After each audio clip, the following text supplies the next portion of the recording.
the cultural sensitivities, without realizing the cultural sensitivities, there is no hope for cross-cultural communication.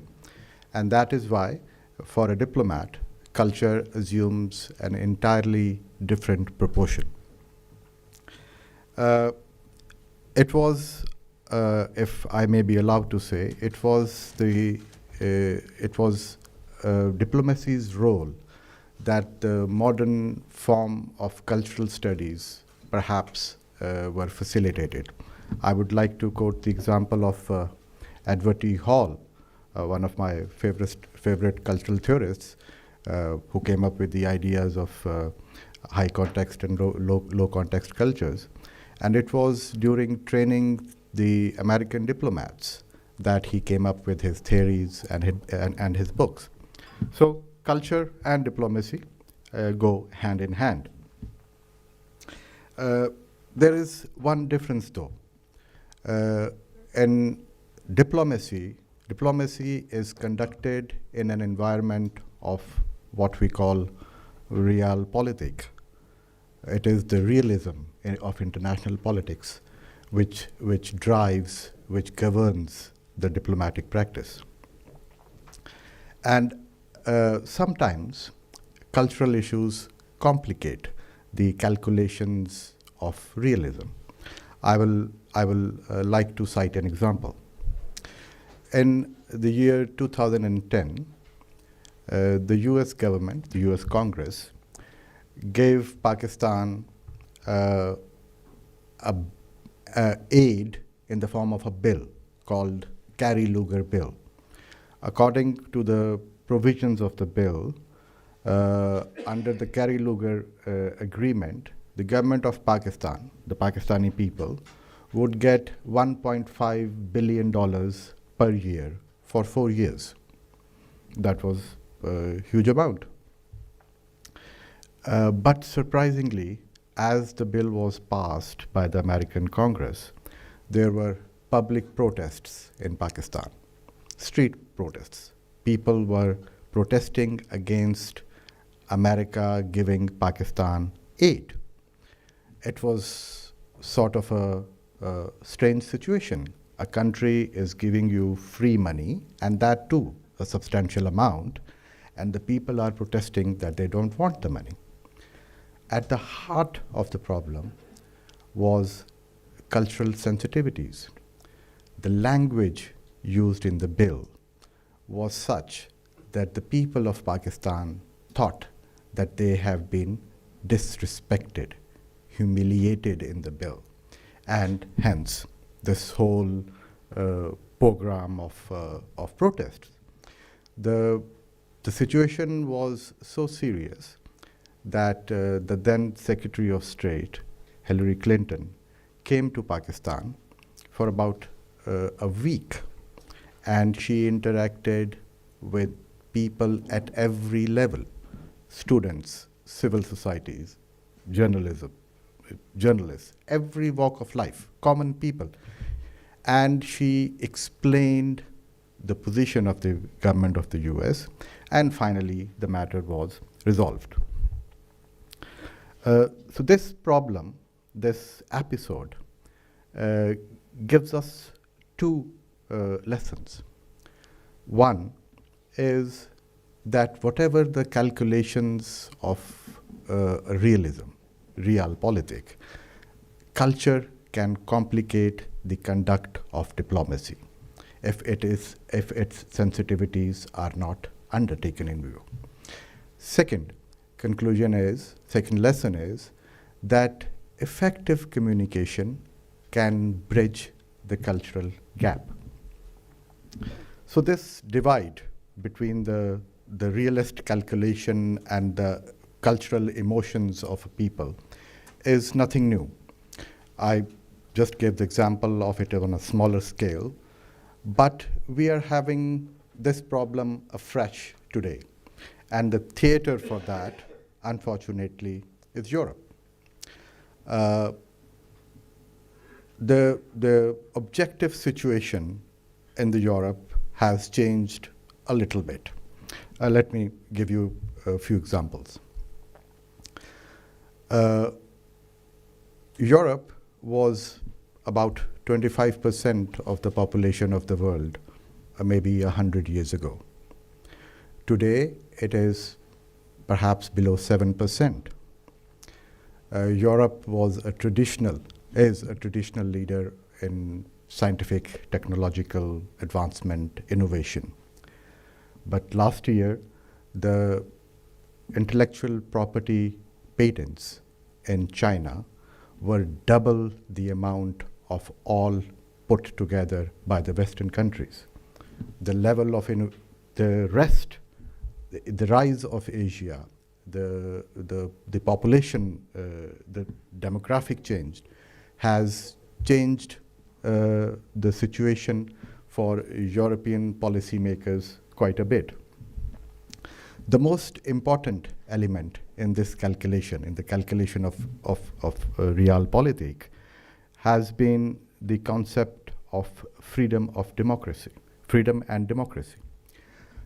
I give you another example. I was going through a fellowship in the NATO Defense College in Rome, and we were taken to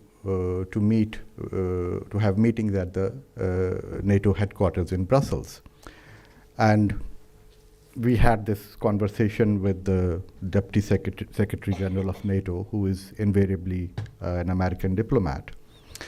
And I asked him about the complexities, the increasing complexities that the operations of NATO is facing in the world. And he acknowledged the problems, but he had a very interesting conclusion. He told me that we will prevail in the end because we have freedom and democracy on our side. And he's right. The concept, the power of the ideas of freedom and democracy is such that it has made the West sort of, in my calculation, prevail even during the Cold War. It was not the hard power which won the Cold War. It was the soft power. It was the power of these ideas of freedom and democracy which made the West win. But these very ideals are now being challenged. Last year, 49% of the Europeans, half of Europe, thought that their national identities were under threat. In 2014, there were about 130-40 attacks on the asylum seekers in Germany. In 2015, there were 1,100 attacks. In 2016, there were almost 2,000 attacks on refugees. So what is happening? At the source of the idea of freedom and democracy, there is this challenge, which is enshrined in the language of culture, and it is challenging the notions which had been prevalent for the last century. So there can be many reasons, many explanations. What is happening and why is it happening? We have heard Hillary Clinton say about this basket of deplorables, the people who support the far right. We have heard about the theories that the people who did not benefit from globalization are primarily leading this cultural charge.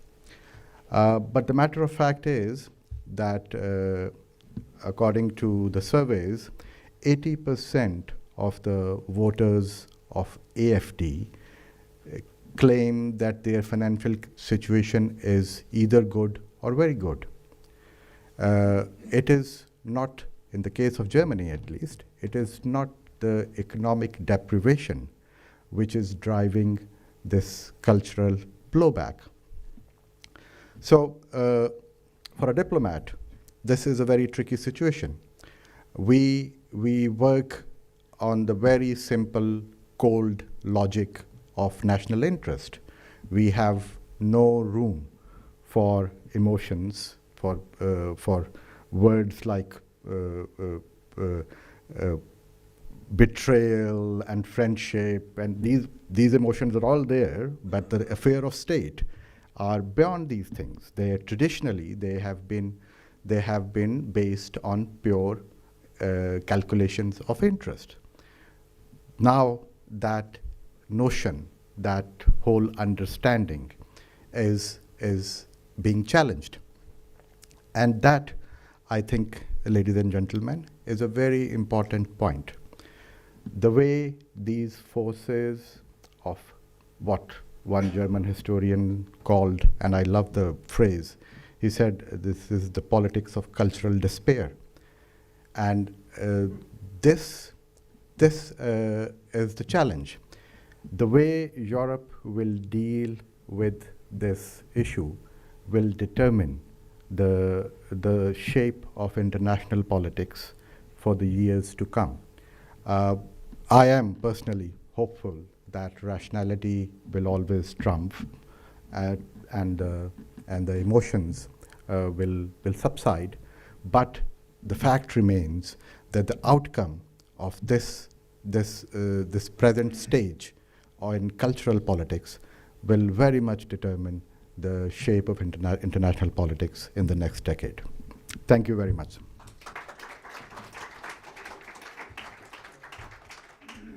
Thank you, Mr. Rathore, for your speech. We have time, few minutes for questions and answers. If there is someone to, please.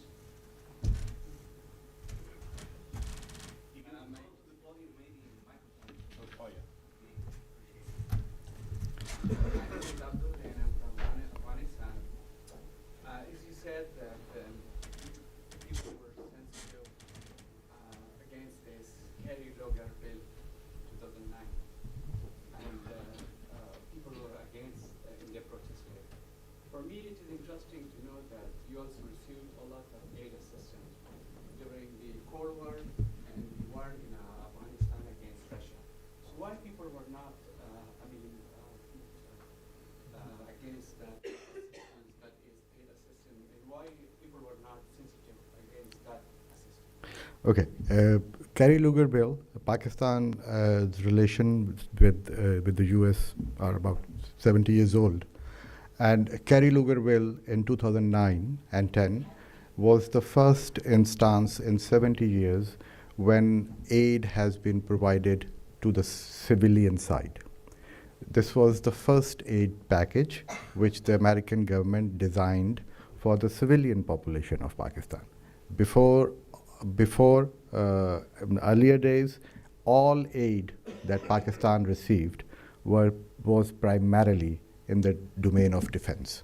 So nobody ever knew how much money is coming and how much is this being spent. But this was the first effort, and I'm a great fan of the late Mr. Richard Holbrooke. I've learned a lot from him, and it was his idea and a right one. But the thing which was missed was this small attention to detail to fix the language of the bill. That created the problem, in my view. And may I just ask one question about cultural relations between the Muslim world and the West, because we are meeting here in Germany and you represent Pakistan. I do remember the great impact the scholarship and teaching of Ameer Khurram, a German expert of Islam, did have on debates on Islam here, and how much her work was appreciated in Pakistan. Even street was named after her. And the same one could say about the Austrian scholar in an earlier period who converted to Islam, Mohammed Assad, who did brilliant work in explaining Islam also to the West. And again, Pakistan is remembering him at a very with special respect and appreciation. Yes. Is that not a good, or at least a positive sign, what could have an impact, Yes. especially in the present situation, which has deteriorated so much? Absolutely, absolutely. Both the names, Muhammad Asad.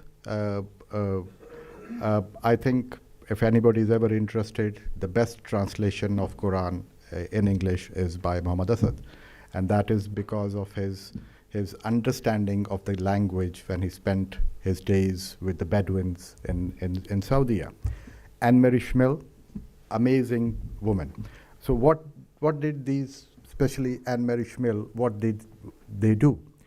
You see, we had colonialism, and when colonialism came to India, which was ruled by Muslims, and the official language was Persian, our whole history, our whole tradition was preserved in the Persian language.